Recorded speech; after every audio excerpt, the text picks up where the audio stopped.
How's it, gang?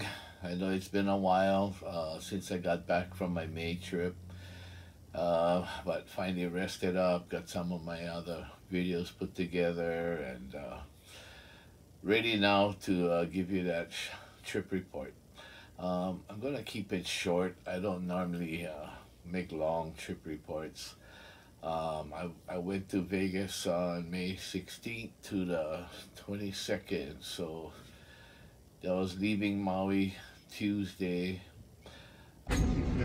Yes, on the plane and headed to Vegas. Looks like we may be there on time. Getting into Vegas about 11:30 at night, Tuesday night.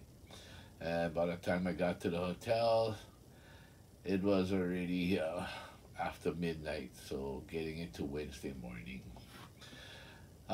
The thing is, when I get through it every session, if you're on our Craps Hawaii Facebook page or on my Instagram or Facebook, you would get to see every session on how much I bought in for, what session that was, how much I either won or lost for that session, how long I played.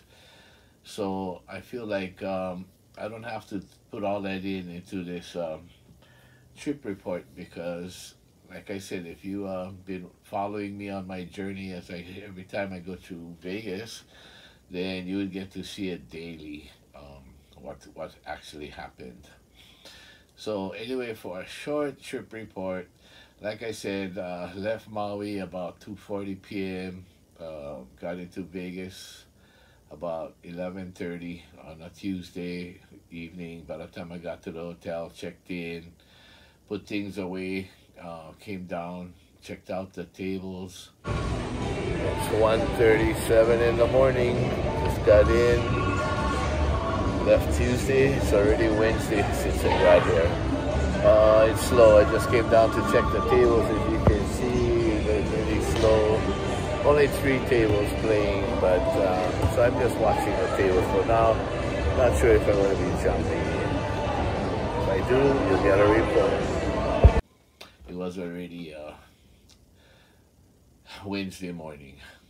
So I think I played a session or two Wednesday morning, but it seems like I was always get on the wrong table, you know. I was playing at Orleans, and Orleans is great because they have 6 tables, and so there's always room, um, except for the fact that you got one chance out of 6 that you're going to be on the right table that's hitting, right? And this trip, all week, I just didn't get on the right table.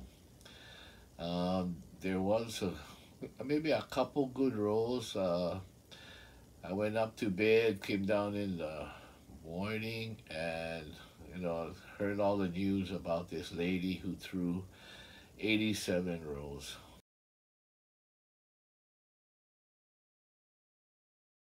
Of course, I was not there, and I think there was another roll during the week. That was about an hour and a half. So there were some good rolls. I just wasn't on the right table. Um, so anyway, I met up with Uncle Bobby Damaso, who is part of my crew, who came up from Honolulu. Morning, guys. Tables packed, but nothing really happening. So Uncle Bobby and myself are on the bar, killing time, playing the Keno, hoping to get lucky for little money. To play with me for a couple of days, and then he was flying off to Iowa because he does the senior Olympics, and so he's been doing that for a while. So he stayed with me a couple of days. We played together, and then he left for Iowa. And then I guess when I came back to Hawaii, he went back to Vegas after Iowa and stayed there for a few days, I guess, and then flew back to Hawaii. So, we had some dinners and some lunches and breakfast together. I think we also, when the tables were really bad, late in the early morning, we probably had a break we took and went to have some ice cream. Me and Uncle Bobby eating ice cream at Norley with the Baskin Robbins. Ice cream to soothe our loss from that table. Cooling off, we're cooling off. We're cooling off now. Maybe a pizza after this. Take care, guys. In the backside of the Orleans. So that was one of our break sessions. And so, like I said, always battling. I was always battling, staying alive, trying to get back the money. But there were sessions, more sessions that I lost than what I won. But luckily, some of the sessions that I won, I made like pretty decent money, maybe 500 up to maybe 800 or so. Um, if you were watching my sessions that I posted, you would see how I was doing. The good thing is, when I go to the Orleans, I get my plane fare back. So I got my plane fare back, and I also qualified for the Macy's gift card, which you can take in Boyd Games, I think, which you'll put into your slot machine if you want to play that, or you can get um, get it on a Macy's card, or you can also take it in chips and turn that in for cash. So I turned mine in for cash. Getting my rewards. Let's see, what do we have? $1,100 casino chips, which I can turn into the cage for $1,100 in cash. That'll help. And it all depends on what level you're at. If you're dominant at the Orleans, then you qualify for the Macy's card program, and that's 1 week out of the month. It varies what week it is. So a lot of times when that week it shows up for that month, a lot of the local people from Hawaii are up there. So the tables do get crowded. It's usually from a Wednesday to a Sunday. So it gets crowded with the locals. So this trip, again, earlier part, I was with Uncle Bobby. And then later on, Craig came up.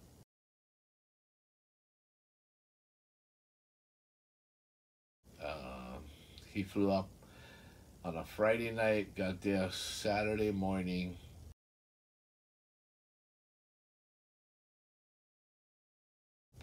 And we played together Saturday all day, all the way to early in the morning. Then we played Sunday right through because Craig left for the airport. He left the hotel about 11 o'clock or so at night because his flight was 1 something in the morning, flying back to Oahu, and he went straight to work from Vegas off the plane straight to work because that was by the time he got back it was Monday. And then I flew out Monday morning, so I left the hotel Monday morning about 4:30 in the morning. My flight was like 7 o'clock back to Hawaii. So all in all, we also, Kerry came to meet us, Kerry Coda.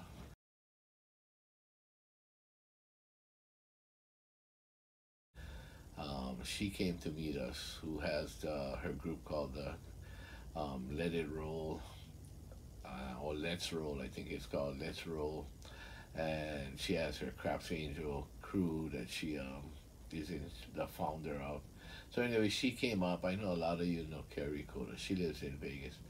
So it was for one night. It was Kerry, Craig, and me. She I guess was playing at another hotel on a roll to win table, and she said she was coming. And then like when she did finally come, I think when she called me it was like 10 o'clock at night or something like that, 10:30 maybe.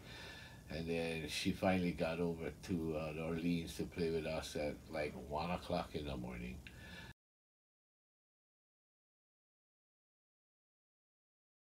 And so I was like, "What happened, Kerry?" And she's like, "Oh, I was losing, so I had to stay." And finally got my good hand and got her money back.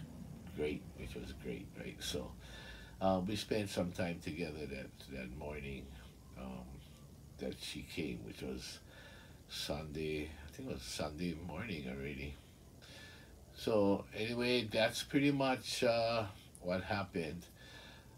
As far as my wins and losses, I won some, I lost some, played some Keno machines, which didn't pay off for me. And like I said, I think if I stuck to my 154 lip, I wouldn't have lost as much. I went to a 156 hoping that I was going to be able to press up right away without playing Staying Alive, and I was wrong.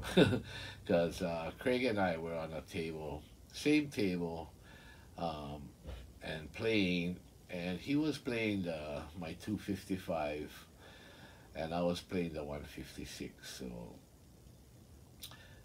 the 255 was built to play Staying Alive. So he takes two hits, he comes down to 110. He's in the game for $40.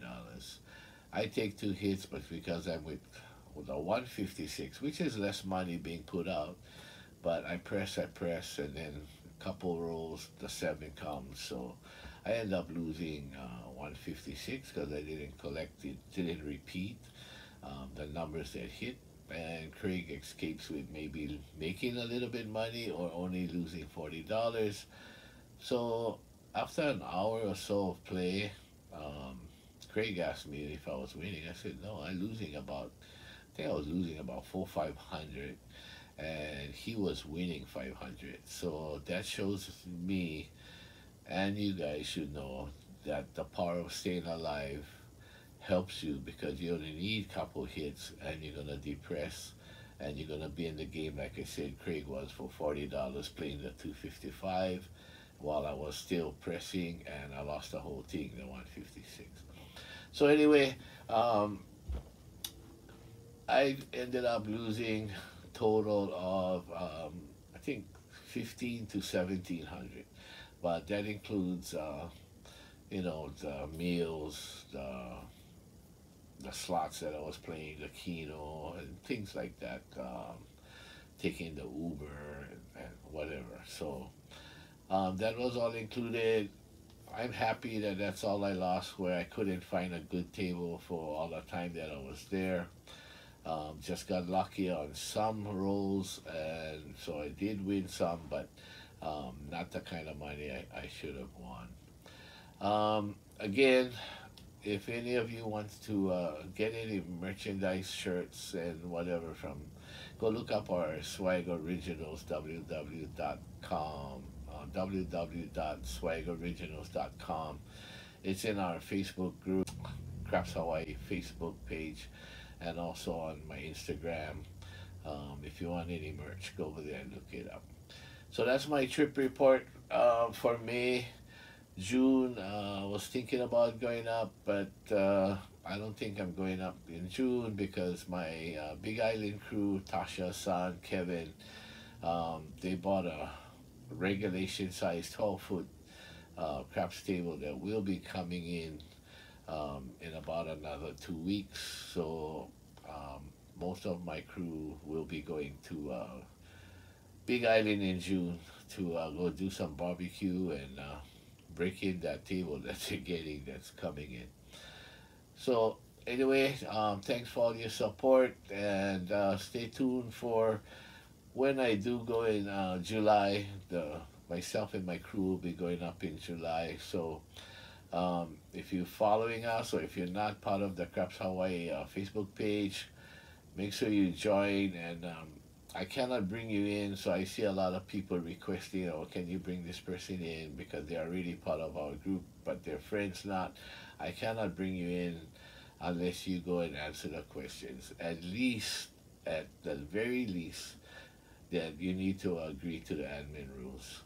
Okay, so Again, thanks all you people for supporting us. And again, don't forget, play to stay alive.